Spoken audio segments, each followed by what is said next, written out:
అందరికీ నమస్తే. నేను మీ లక్కీ రైటర్. ఈ వారం మనం మాట్లాడుకోబోయే పుస్తకం వచ్చేసి దొండపాటి కృష్ణ గారు రాసినటువంటి రాతి గుండెలో నీళ్లు. ఈ పుస్తకం ఈయన రైటర్ దొండపాటి కృష్ణ గారు. సో ఈ పుస్తకం గురించి మాట్లాడాలి అంటే బేసిక్ గా నేను బుక్ రివ్యూ స్టార్ట్ చేసిన కాడి నుంచి ఏమనుకున్నానంటే వారానికి ఒక పుస్తకం రివ్యూ ఇద్దాము, మంచి పుస్తకం చదివి దాని గురించి చెప్దాము అని చెప్పి అనుకుని మొదలు పెట్టిన తర్వాత ఓకే ఫస్ట్ 3 వీక్స్ బాగానే మంచి అంటే ఎవ్రీ వీక్ ఒక పుస్తకం చదివేసేవాడిని. బేసిక్ గా నేను ఫాస్ట్ రీడర్ని, కొంచెం తొందరగా చదువుతాను అనమాట. సో అందరికీ ఒక్కొక్క విషయంలో గర్వం ఉంటుంది కదా, సో అలా నేను ఫాస్ట్ గా చదవగలను అని చెప్పి చిన్న గర్వం ఉందన్నమాట నాకు. అయితే ఈ పుస్తకం మొదలుపెట్టి 2 వీక్స్ అయిపోయింది. ఏ రోజుకి ఆ రోజు సరే ఈ రోజు ఎలాగైనా ఫినిష్ చేసేసి మనం రివ్యూ ఇచ్చేద్దాము ఈ వీడియో గురించి చెప్పి అనుకుంటా ఉండేవాడిని. బట్ కాకపోతే చదవడానికి 2 వారాలు పట్టేస్తుంది. ఎందుకని మీరు అందరూ అనుకోవచ్చు. అంటే ఇందులో ఉన్నవి కేవలం 16 కథలు మాత్రమే. కాకపోతే ఏంటి అంటే ఎలాగైతే ఈ బుక్ టైటిల్లో ఉందో రాతి గుండెలో నీళ్లు అని చెప్పి, సో ఈ అన్ని అంశాలు కూడా ఏంటంటే సామాజిక అంశాల మీద, సొసైటీలో జరుగుతున్నటువంటి విషయాల మీద ఈ రచయిత స్పందిస్తూ రాసిన రచనలు అనమాట. ఈ 16 కథలు కూడా అన్ని ఏ ఒక పత్రికల్లో ప్రచురణ అయి ఉన్నాయి, లేదంటే బహుమతులు పొందినటువంటి మంచి మంచి కథలు అన్ని కూడా. సో ఈ కథలు ఎప్పుడైతే నేను ఫస్ట్ దొండపాటి కృష్ణ గారి గురించి అడిగాను, సార్ ఏ పుస్తకం మీ రైటింగ్ స్టైల్ ని అర్థం చేసుకోవడానికి నేను ఏం చదివితే బాగుంటది అన్నప్పుడు ఆయన ఇది రికమెండ్ చేశారు, సార్ దీంతో మొదలు పెట్టండి అని చెప్పి. సో బేసిక్ గా యువ రచయిత అంటే అందరూ కూడా ఏం ఎక్స్పెక్ట్ చేస్తూ ఉంటారంటే కొంచెం ఆహ్లాదంగా యూత్ కి దగ్గరగానో లేదంటే ఇంకేదన్నా ఇటువంటి అంశాల మీద రాస్తారు అని చెప్పి అనుకుంటారు.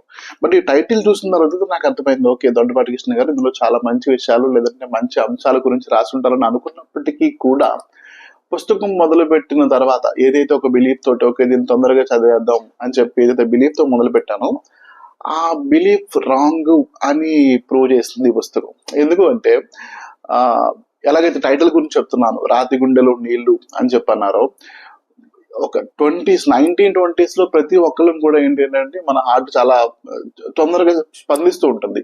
ఎవరికైనా అన్యాయం జరిగినా, ఎవరికైనా బాధ జరిగినా, లేదంటే ఇంకెవరికైనా ఏదైనా సాయం కోసం మన దగ్గరకు వచ్చినా తొందరగా మనం స్పందిస్తాము అండ్ ఆ పర్సన్ కి వీలైతే సాయం చేస్తాము, లేదంటే ఒక విషయం చెప్తాము, సలహా ఇస్తాము, ఏదో ఒకటి. అంటే మన హార్ట్ కి ఏంటంటే స్పందించుకుని ఎక్కువగా ఉంటుంది యూత్ లో ఉన్నప్పుడు. అది రాను రాను మిడిల్ ఏజ్ కి పెద్దవాళ్ళు అయిపోయేటప్పటికి ఏంటంటే సమాజంలో వాళ్ళు ఎదురు చూసిన పరిస్థితులు అవ్వచ్చు, లేదంటే వాళ్ళు వాళ్ళు పడిన సంఘర్షణ అవ్వచ్చు, లేదంటే వాళ్ళకి జరిగిన మోసాలు అవ్వచ్చు, లేదంటే వాళ్ళకి జరిగిన లాభాలు నష్టాలు అన్ని కూడా అనమాట. అంటే వాళ్ళు ఎక్స్పీరియన్స్ చేసేసేటప్పటికి ఏంటి అంటే ప్రతి మనిషి గుండె కూడా రాతి గుండెగా మారిపోతుంది. రాతి గుండె అని కాదు, అంటే ఫర్ ఎగ్జాంపుల్ గా చెప్తున్నాను. ఏంటి అంటే మీరు మీ దగ్గరికి ఎవరన్నా ఒక 20s లో ఉన్న వ్యక్తి దగ్గరికి ఎవరో ఒక వ్యక్తి సహాయం కోసం వచ్చాడు, ఒక కొంత డబ్బు అప్పు ఇవ్వని చెప్పి ఒక 50,000 1,00,000 అడిగాడు అనుకోండి. ఆ వ్యక్తి డబ్బులు ఇచ్చాడు. ఇచ్చిన తర్వాత ఆయన బాధలు విన్న తర్వాత ఓకే డబ్బులు ఇచ్చాడు, తను డబ్బులు ఇవ్వడం రిటర్న్ చేయడం లేట్ చేసేసాడు అనుకోండి, కొంచెం పర్వాలేదు తట్టుకుంటాడు. అది ఇంకో 25 years కో 30 years కో వచ్చిన తర్వాత ఇంకో వ్యక్తి వచ్చి నాకు చాలా సహాయం కావాలి డబ్బు ఇవ్వండి అనేటప్పటికి, చాలా తన బాధలు చెప్పుకునేటప్పటికి మళ్ళీ కరిగి ₹1,00,000 ఇవ్వలేను, ఒక 50,000 ఎంత ఇస్తానని చెప్పి ఇచ్చే ఆస్కారం ఉంది. సో మళ్ళీ ఆ పర్సన్ ఒకవేళ రిటర్న్ సరిగ్గా చేయలేదు అనుకోండి, ఇతను ఇంకొంచెం ఫీల్ అవుతాడు, అదేంటి నేను మనుషులను నమ్మి మోసపోతున్నానా అని. ఇంకొక 5 సంవత్సరాల తర్వాత ఇంకో వ్యక్తి వచ్చి నాకు సహాయం కావాలి, నాకు సహాయం చేయగలవా అంటే ఈ పర్సన్ ఏం చేస్తారంటే ఆలోచించలేదు, లేదు నేను 10,000 ఇవ్వగలను, అది కూడా తొందరగా ఇచ్చారని కొంచెం స్ట్రిక్ట్ గా చెప్తాడు. మళ్ళీ ఈ పర్సన్ కూడా సమయానికి రిటర్న్ చేయలేదు అనుకోండి, ఇంకో 5 ఏళ్ళకి అంటే 40 ఏళ్ళు వచ్చినాయి, అప్పటికి ఏంటి అంటే ఎవరైనా ఎంత సివియర్ ప్రాబ్లమ్ లో ఉన్నప్పటికీ కూడా అవతల వ్యక్తి వచ్చి ఇలాగా నాకేమన్నా మీరు సహాయం చేయగలరా అని చెప్పి అడిగాడు అనుకోండి. అడిగేటప్పటికి ఏంటంటే ఈ మనిషి అప్పటికీ కూడా ఏవైతే ముందు ఎక్స్పీరియన్సెస్ ఉన్నాయో ఆ విషయం అవతల వ్యక్తి అవసరం ఎంత కష్టమైనప్పటికీ కూడా నేను కష్టాల్లో ఇరుక్కోవడం అవసరం అని చెప్పి ఇతను డబ్బులు ఇచ్చే అవకాశం తక్కువగా ఉంటుంది. అంటే ఒక అన్ని బాధలకి కరెక్ట్ గా రెస్పాండ్ అయ్యే ఒక మనిషి గుండె ఏంటంటే రాతి గుండెగా మారిపోతుంది. అది రైట్ ఆర్ రాంగ్ అనేది పక్కన పెట్టండి, అది సిచ్యువేషన్ బట్టి ఉంటుంది అనమాట. సో అలా మనం ఎదిగే క్రమంలో ప్రతి మనిషి కూడా మంచి చేద్దామని ఆలోచనతోనే మొదలు పెడతారండి లైఫ్ లో. నాకు మంచి చేసుకోవాలి, సొసైటీకి మంచి చేయాలని.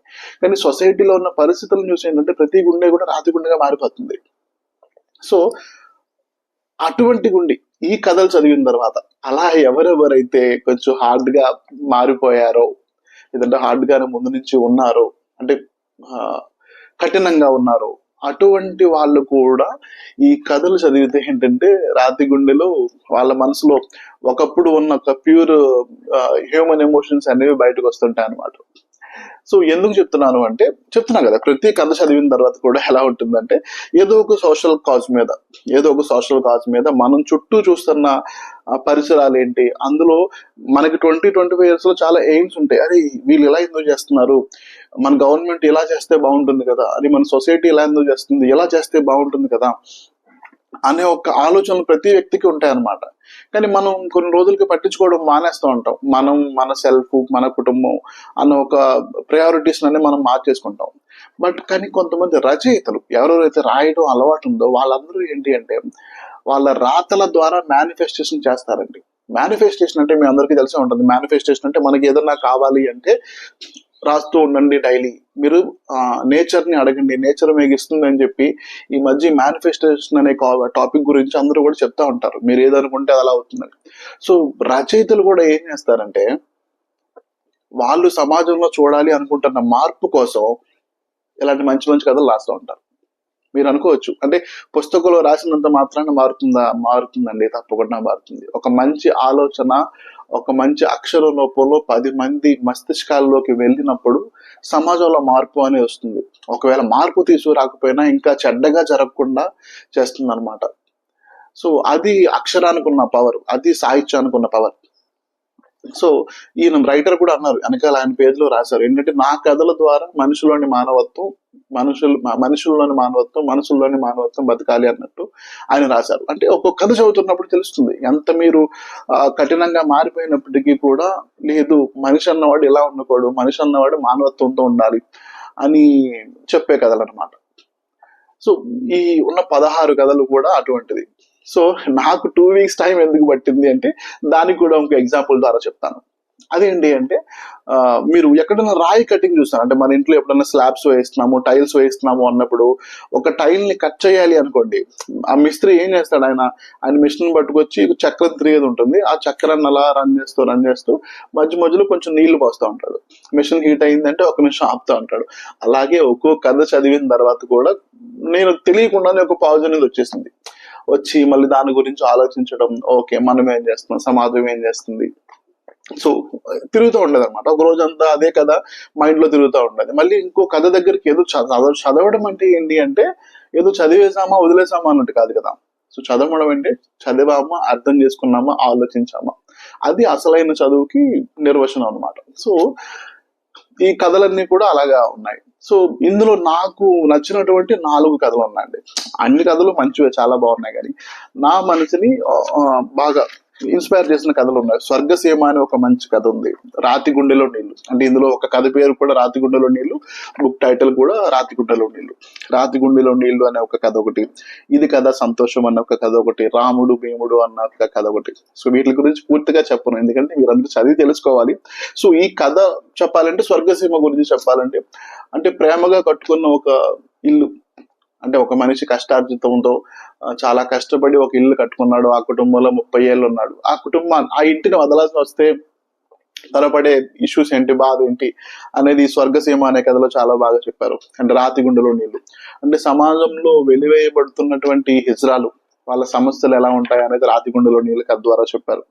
ఇది కదా సంతోషం అంటే, ఒక చావుకి దగ్గరగా ఉన్న వ్యక్తి, ఒక ముసలాయన, ఆ మనవడి పిల్లలో కూర్చుంటాడు. ఆ మనవడు వచ్చి అడుగుతాడు, తాత నా పెళ్లి చూసావు, హ్యాపీ అనా అని చెప్పి. సో ఒక్క నిమిషంలో ఆ తాత జీవితంలో జరిగిన విషయాలన్నీ కూడా ఏదో సినిమాలో రీల్ చుట్టూ తిరిగినట్టు ఆయన కళ్ళ ముందు కదులుతూ ఉంటాయి అనమాట. సో ఆ కథ ఒకటి చాలా బాగుంటుంది. రాముడు భీముడు, ఒక పెద్ద ఆయనకి తన ఊర్లో తన ఇంటితో ఉన్న అనుబంధం, తన కుటుంబంతో ఉన్న అనుబంధం, తన ఇంటి చుట్టూ ఉన్న పరిసరాలతో ఉన్న అనుబంధం గురించి రాముడు భీముడు అనే మంచి కథ ఉంది. అందులో కూడా చాలా బాగా చెప్పారు. సో ఇవి అంటే మనం అన్ని తింటాం. మనం భోజనానికి వెళ్ళిన తర్వాత అన్ని తింటాము. అక్కడ ఏ ఐటమ్ బాగుందంటే ఈ ఐటమ్ బాగుందని చెప్తాం కదా. అంటే మిగతా ఐటమ్స్ బాగోలేదని కాదు, మిగతా కూడా చాలా బాగున్నాయి. ఇది ఏంటంటే ఈ 4 కథలు నాకు చాలా బాగా నచ్చిన కథలు. సో మీరు కూడా ఎవరెవరైతే ఈ పుస్తకం చదవాలి అనుకుంటే లోగిలి అనే వెబ్సైట్ లో ఉందని చెప్పి నాకు కృష్ణ గారు చెప్పారు. ఆ ఈ రాతిగుండెలో నీళ్లు, దొండపాటి కృష్ణ గారి పుస్తకం. నేను సబ్స్క్రిప్షన్ ఈ డిస్క్రిప్షన్ లో లింక్ పెట్టడానికి ట్రై చేస్తాను. లింక్ ఒకవేళ దొరకపోయినా లోగిలి అనే వెబ్సైట్ లో మీరు చూడండి. ఎవరైనా చదవాలనుకుంటే కనుక మర్చిపోకుండా ఈ పుస్తకం చదవండి. లేదు మీకు ఒకవేళ దొరకట్లేదు అంటే కమెంట్ చేయండి, నేను కృష్ణ గారి కాంటాక్ట్ ఏదైనా ఇస్తారో మీరు చదవచ్చు. అండ్ ఈ పుస్తకం చదివిన తర్వాత నా రివ్యూ కరెక్ట్ అయినా కాదా, లేదంటే మీకు ఏమనిపించింది అనేది మర్చిపోకుండా చెప్పండి. అండ్ నేను ఇంకేదన్నా పుస్తకం చదవాలని మీరు అనుకుంటే ఆ పుస్తకం పేరు కూడా కమెంట్స్ లో మర్చిపోకుండా టైప్ చేసి పెట్టండి. అది నెక్స్ట్ టైం నేను ఎప్పుడు బుక్స్ కొన్నప్పుడు ఆ పుస్తకం కొని చదివి చెప్పడానికి ఉంటాను. లేదు ఈ లోపలే మీకు కావాలి అనుకుంటే మీరు ఆ పుస్తకాన్ని నాకు పంపించండి, కమెంట్ చేయండి. మీరు ఏదైనా పుస్తకం నాకు పంపించాలి అనుకుంటే కమెంట్స్ లో మీరు చెప్పినట్టయితే నేను మీకు కాంటాక్ట్ చేసి అడ్రస్ ఇస్తాను. మీరు ఆ బుక్ నాకు పంపించండి, అది చదివి దాని గురించి రివ్యూ చెప్తాను. అండ్ అంతే ఈ రోజుకి. మళ్ళీ ఇంకో వారంలో మంచి పుస్తకంతో మీ ముందుకు వస్తాను. అంతవరకు సెలవు. నేను మీ Luckysri writer. Thank you so much.